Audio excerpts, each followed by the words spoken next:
Assalamualaikum warahmatullahi wabarakatuh. Perkenalkan, nama saya Mutia Duanti Nuraini, NPM saya 1950270.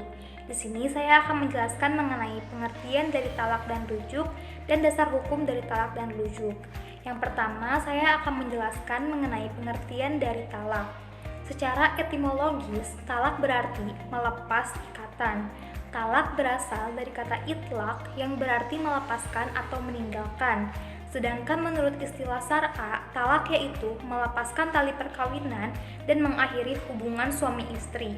Abdul Jamali dalam bukunya Hukum Islam mengatakan bahwa perceraian merupakan putusnya perkawinan antar suami istri dalam hubungan keluarga. Dari definisi tersebut, maka dapat disimpulkan bahwa yang dimaksud talak adalah melepas adanya tali perkawinan antara suami istri dengan menggunakan kata khusus yaitu kata talak atau semacamnya, sehingga istri tidak halal baginya setelah ditalak, dalam arti tidak boleh mengadakan hubungan suami istri tanpa diadakan rujuk terlebih dahulu dalam masa iddahnya. Selanjutnya, saya akan menjelaskan mengenai pengertian dari rujuk. Rujuk menurut bahasa artinya kembali. Rujuk dalam pengertian fikih menurut Al-Mahali sebagaimana dikutip oleh Amir Syarifuddin ialah kembali ke dalam hubungan perkawinan dari cerai yang bukan ba'in selama dalam masa iddah.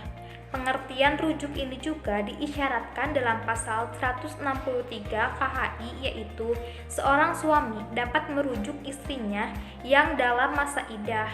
Dengan demikian jelas bahwa rujuk hanya dapat dilakukan ketika mantan istri dalam masa iddah, bukan dari talak ba'in. Selanjutnya, saya akan menjelaskan mengenai dasar hukum talak dan rujuk. Yang pertama, ada dasar hukum dari talak. Syariat Islam menjadikan pertalian suami istri dalam ikatan perkawinan sebagai pertalian yang suci dan kokoh, sebagaimana Al-Quran memberikan istilah pertalian itu dengan misakon golizoh. Firman Allah surat An-Nisa ayat 21. Dalam ajaran Islam, talak diperbolehkan mubah sebagaimana jalan terakhir ketika kehidupan rumah tangga mengalami jalan buntu. Talak hanya dapat dilakukan apabila hubungan perkawinan sudah tidak dapat dipertahankan lagi. Tentang talak ini, Rasulullah bersabda, perbuatan halal yang paling dibenci oleh Allah adalah talak. Dan Ibnu Majah dan dianggap sahih oleh Imam Al-Hakim. Berdasarkan hadis tersebut, menurut jumhur ulama hukum, talak itu mubah tetapi lebih baik dijauhi.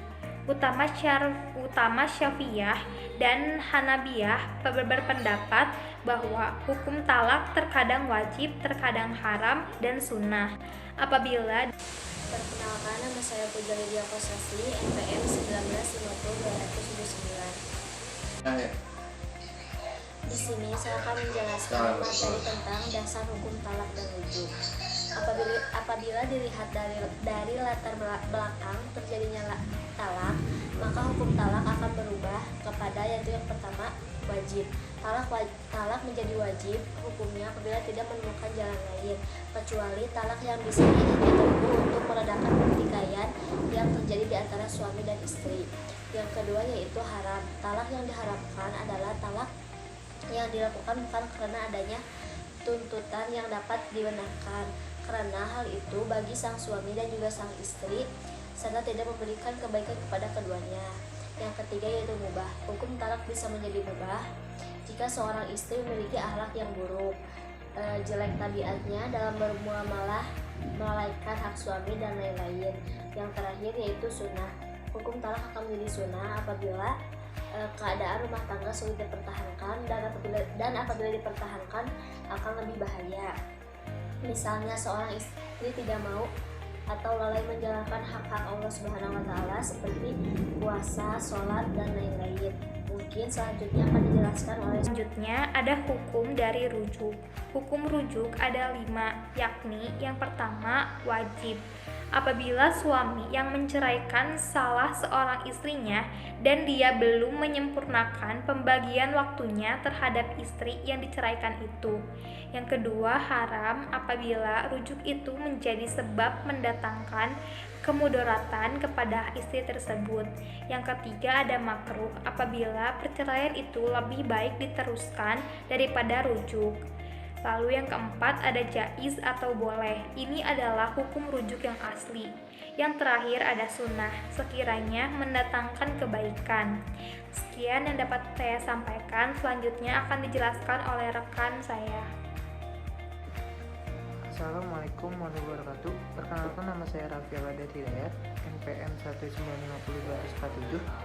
Nah, di sini saya ingin menjelaskan macam-macam talak. Nah, adapun talak ditinjau dari segi boleh tidaknya suami rujuk kembali dibagi menjadi dua macam, yaitu yang pertama itu ada talak roj'i.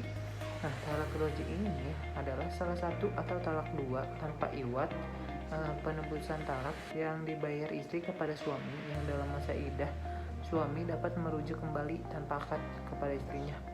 Dalam komplikasi hukum Islam pasal 118 yang dimaksud dengan talak roj'i adalah talak ke-1 atau kedua di mana suami berhak rujuk selama istri dalam masa iddah.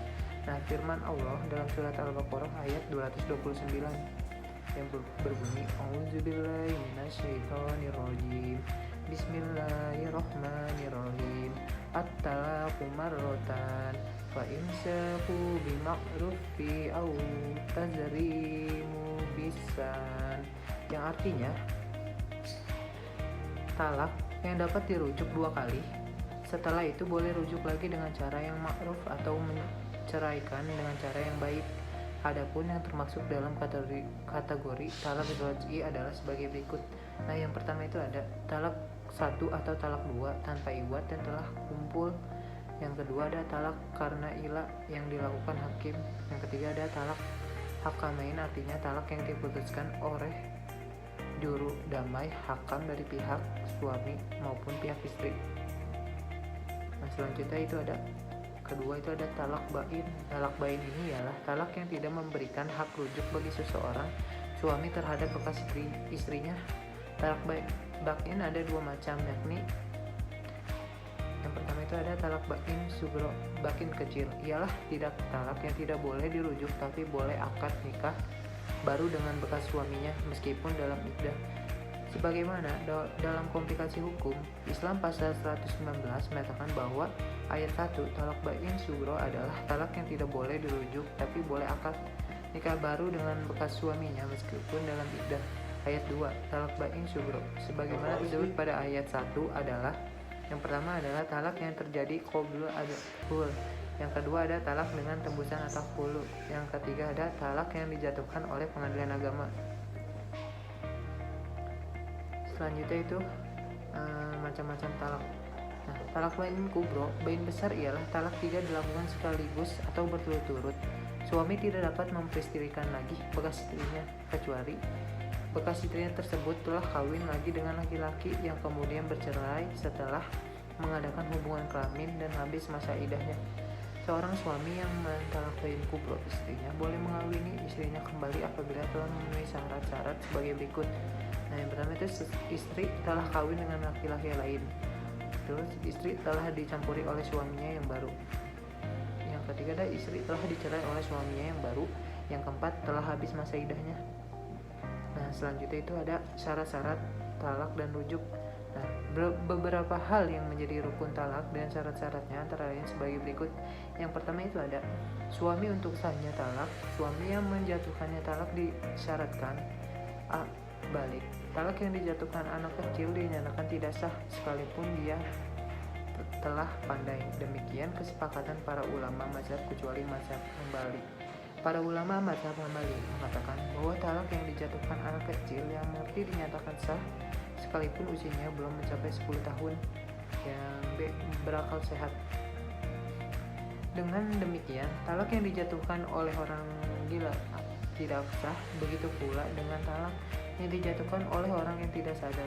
Tapi para imamiyah mengatakan bahwa talak orang mabuk sama sekali tidak sah. Sementara itu mazhab 4 berpendapat bahwa talak orang mabuk itu sah manakala dia mabuk karena minuman yang diharamkan atau atas keinginan sendiri. Yang C, atas kehendak sendiri. Dengan demikian, talak yang dijatuhkan oleh orang yang dipaksa menceraikan istrinya, menurut kesepakatan para ulama mazhab tidak dinyatakan sah.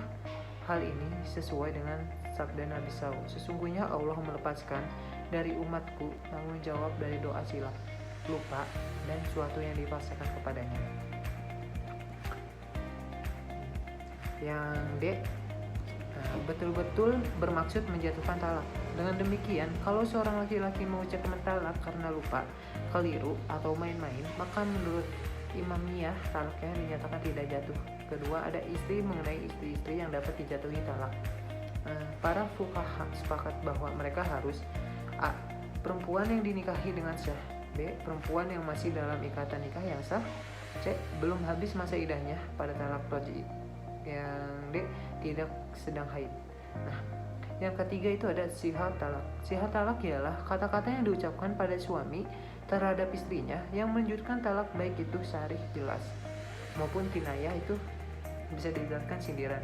Nah, baik berupa ucapan atau tulisan, isyarat bagi suami tunawicara ataupun dengan suruhan orang lain, dengan syarat harus disertai dengan adanya niat. Namun demikian tidak cukup hanya dengan niat saja.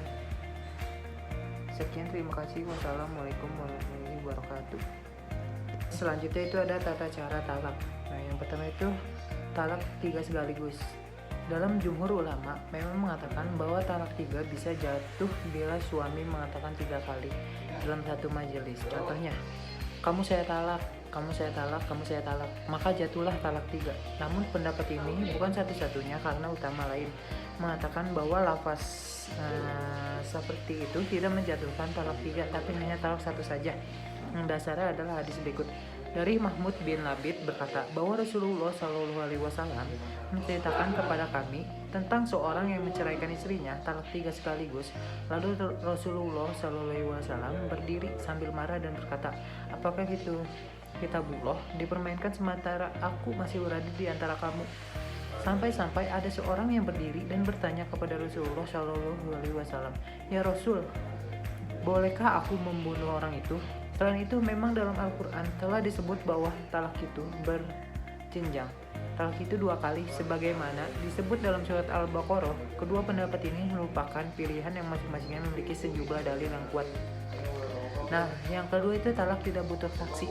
Nah, mentalak istri adalah sebuah pernyataan untuk melepaskan hubungan sari antara suami dengan istri. Talak dilakukan oleh suami kepada istrinya tanpa membutuhkan saksi ataupun hadir di depan hakim. Cukup dilakukan dengan lafaz, ungkapan atau pernyataan. Dan ungkapan atau lafaz cerai itu ada 2 macam. Yang pertama lafaz yang sarih atau jelas, dan keduanya lafaz yang majasi, tidak jelas. Nah, lafaz sarih atau lafaz yang jelas, di mana di dalam lafaz itu disebutkan secara jelas kata cerai, talak ataupun firak. Bila hal ini disebutkan, maka meski dilakukan dengan main-main, tapi talaknya tetap jatuh. Dan yang kedua itu ada lafaz yang bersifat kinai, yaitu lafaz yang tidak secara jelas menyebutkan salah satu dari 3 lafaz itu, atau lafaz yang bisa bermakna ganda. Misalnya adalah apa yang Anda sebutkan di atas, seperti seorang suami berkata kepada istrinya. Misalnya adalah apa yang Anda sebutkan di atas, seperti seorang suami berkata kepada istrinya, pulanglah kamu ke rumah orang tuamu. Dalam kasus seperti ini, maka yang menjadi titik acuannya adalah niat dari suami ketika mengucapkan atau huruf kebiasaan yang terjadi di negeri itu. Yang ketiga itu istri tidak ditemui saat talak. Yang terpenting istri itu tahu dan mendengar informasi bahwa dirinya sudah ditalak suaminya. Tidak ada persyaratan bahwa lafaz talak itu harus diucapkan suami langsung di depan istrinya. Tidak bisa saja disampaikan lewat tulisan atau pesan yang dibawa seseorang kepada istri. Dan talak itu sudah jatuh terhitung sejak suami mengatakan, bukan tergantung kepada istrinya mengetahuinya.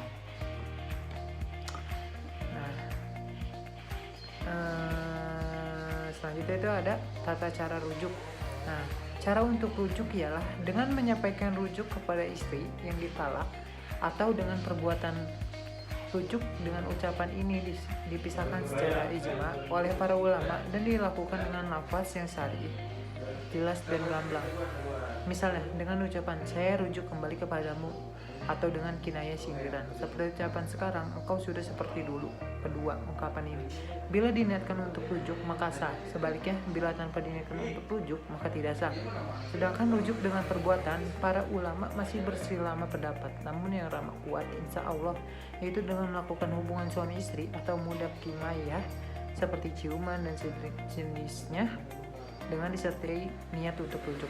Demikian ini pendapat mazhab Malikiyah dan dirajihkan oleh Syekhul Islam Ibnu Taimiyah rahimahullah dan Sa'i Asyadirullah. Apabila disertai dengan saksi maka itu lebih baik, apalagi jika perceraiannya dilakukan di hadapan orang lain atau sudah diketahui halayak. Assalamualaikum warahmatullahi wabarakatuh. Perkenalkan, saya Heti Nur Atiyah, NPM 1950276.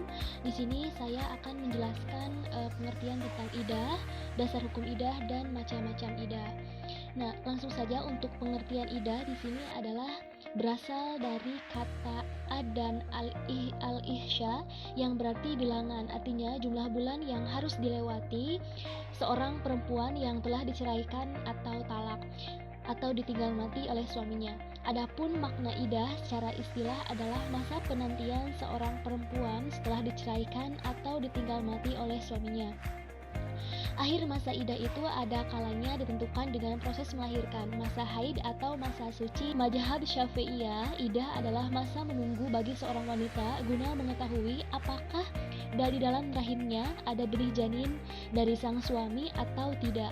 Idah juga disimbolkan sebagai kesedihan seorang wanita atas kematian suami. Atau idah merupakan konstruksi agama yang lebih menggambarkan nuansa ibadah. Baik, yang selanjutnya yaitu dasar hukum idah. Idah wajib bagi seorang istri yang dicerai oleh suaminya, baik cerai karena kematian maupun cerai karena faktor lain. Yang menjadi landasannya adalah firman Allah Subhanahu wa taala dalam surah Al-Baqarah ayat 234 yang mana artinya, orang-orang yang meninggal dunia di antaramu dengan meninggalkan istri-istri, hendaklah para istri itu menangguhkan dirinya beridah 4 bulan 10 hari. Kemudian apabila telah habis idahnya maka tiada dosa bagimu para wali membiarkan mereka berbuat terhadap diri mereka. Menurut yang patut, Allah mengetahui apa yang kamu perbuat. Kemudian firman Allah Subhanahu wa taala dalam surat Al-Ahzab ayat 49 yang mana artinya, hai orang-orang yang beriman, apabila kamu menikahi perempuan-perempuan yang beriman kemudian kamu ceraikan mereka sebelum kamu mencampurinya, maka sekali-kali tidak wajib atas mereka idah bagimu yang kau minta menyempurnakan. Maka berilah mereka mut'ah dan lepaskanlah mereka itu dengan cara yang sebaik-baiknya. Yang selanjutnya yaitu macam-macam idah. Ada 2 macam idah, yaitu idah karena perceraian dan idah karena kematian suami. Yang pertama, idah karena perceraian. Idah perceraian memiliki 2 kategori yang masing-masing memiliki hukum sendiri. Yang pertama adalah perempuan yang diceraikan dan belum disetubuhi. Kategori kedua adalah perempuan yang diceraikan dan sudah disetubuhi. Bagi perempuan yang dalam kategori seperti ini, dia memiliki 2 keadaan. Perempuan itu dalam keadaan hamil, masa idah baginya adalah sampai melahirkan kandungannya. Allah Subhanahu wa taala berfirman dalam surat Al-Talaq ayat 65 ayat 4, artinya, dan perempuan-perempuan yang tidak haid lagi di antara perempuan-perempuanmu, jika kamu ragu tentang masa idahnya maka masa idah mereka adalah 3 bulan, dan begitu pula perempuan-perempuan yang tidak haid, perempuan-perempuan yang hamil, waktu idah mereka itu ialah sampai mereka melahirkan kandungannya. Dan barang siapa yang bertakwa kepada Allah, niscaya Allah menunjukkan baginya kemudahan dalam urusannya. Perempuan itu tidak dalam keadaan hamil. Dalam keadaan seperti ini, dia tidak luput dari 2 kemungkinan. Pertama, dia masih menstruasi. Dalam keadaan ini, idahnya adalah 3 kali menstruasi. Allah berfirman dalam surah Al-Baqarah ayat 228, yang mana artinya, wanita-wanita yang ditalak hendaklah menahan diri 3 kali kurut. Tidak boleh mereka menyembunyikan apa yang diciptakan Allah dalam rahimnya. Jika mereka beriman kepada Allah dan hari akhirat, dan suami-suaminya berhak merujukinya dalam masa menanti. Itu jika mereka, para suami, menghendaki islah dan para wanita mempunyai hak yang seimbang dengan kewajibannya menurut cara yang ma'ruf, akan tetapi para suami mempunyai 1 tingkat kelebihan daripada istrinya, dan Allah maha perkasa lagi maha bijaksana. Yang kedua di sini yaitu idah karena kematian. Dalam kasus ini, idah ada dua kemungkinan yang dapat terjadi, yaitu yang pertama, perempuan yang ditinggal mati suaminya itu tidak dalam keadaan hamil. Masa idah baginya adalah 4 bulan 10 hari, baik dia telah melakukan hubungan badan dengan suaminya yang telah meninggal itu maupun belum melakukan hubungan badan dengan suaminya. Allah Subhanahu wa taala berfirman dalam surah Al-Baqarah ayat 234 yang mana artinya, orang-orang yang meninggal dunia di antaramu dengan meninggalkan istri-istri, hendaklah para istri itu menangguhkan dirinya beridah 4 bulan 10 hari. Kemudian apabila telah habis idahnya, maka tidak dosa bagimu para wali membiarkan mereka berbuat terhadap diri mereka. Menurut yang fatut, Allah mengetahui apa yang kamu perbuat. Kemudian yang kedua yaitu perempuan yang tinggal mati suaminya itu dalam keadaan hamil. Masa idah baginya adalah sampai dia melahirkan kandungannya. Allah Subhanahu wa taala berfirman dalam surat At-Tolak ayat 4, artinya, dan perempuan-perempuan yang tidak haid lagi di antara perempuan-perempuan, jika kamu ragu tentang masa idahnya, maka masa idahnya mereka adalah 3 bulan, dan begitu pula perempuan-perempuan yang tidak haid dan perempuan-perempuan yang hamil, waktu idah mereka itu ialah sampai mereka melahirkan kandungannya. Dan barang siapa yang bertakwa kepada Allah, niscaya Allah menjadikannya baginya kemudahan dalam urusannya. Baik, itulah yang bisa saya sampaikan. Terima kasih atas perhatiannya. Cukup sekian dan terima kasih. Wassalamualaikum warahmatullahi wabarakatuh.